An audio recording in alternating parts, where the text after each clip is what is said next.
Good morning mga co-finders. So nandito po tayo ngayon sa ating Nai Country Homes located at Barangay Malainen, Nai, Cavite. Kung saan ipapakita ko po sa inyo yung kanilang iba't ibang unit. Ano po? Yes po, tama po ang inyong narinig. Meron po tayong mga unit dito na maaari nating maging option. Meron po tayong duplex unit, single attached unit, meron po tayong row house unit, at meron po tayong townhouse unit. So, ipapakita ko po sa inyo yung ating isang model unit natin dito, yung ating row house unit na Tangerine, kung saan nakikita nyo po yung kanilang specs ng unit at yung actual turnover. So, ito pong Nai Country Homes, ito po yung kanilang percentage ng community, ano po, kanyang construction. So, makikita ninyo, may mga unit po tayo dito na pwede pagpila mga option. Ayan. Pero yung kanilang mga row house, ay ito na po. Tapos na po mga co-finders. So ito po mga co-finders. Susukin natin yung kanilang Tangerine house. Ayan.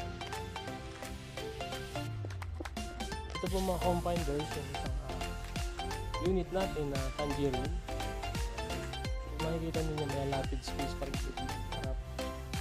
2 meters.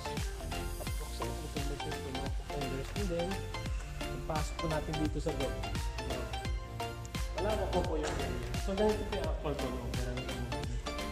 So, pwede po dalawang kwarto dito. Hindi. Yung kanilang window sa blade type, ano po? At wala pa po tayo pizza nito po. Pero, nakakontent po yung siya. Ayan, mapapansin yung mga walls niya nakakontent nito. And then, ito na pa yung toilet yung back nila. So, ayan po. Naka-plus na rin po yung toilet nila. And then meron po tayong space dito sa likod. Ayan, dito nyo. So may allotted space pa rin para sa pagpa-expand ng unit.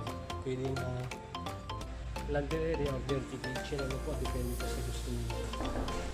Ayan, ito pa lang po yung ating Nai Country Homes row house unit, ano po. Doon sa mga gusto po mga gabi na unit, ito mga company. Dito sa mga para bibili namin details. Marami po tayong option dito na unit. Kung gusto niyo po ay single attached or townhouses or row houses, meron po tayo. Maraming salamat po. God bless po sa atin.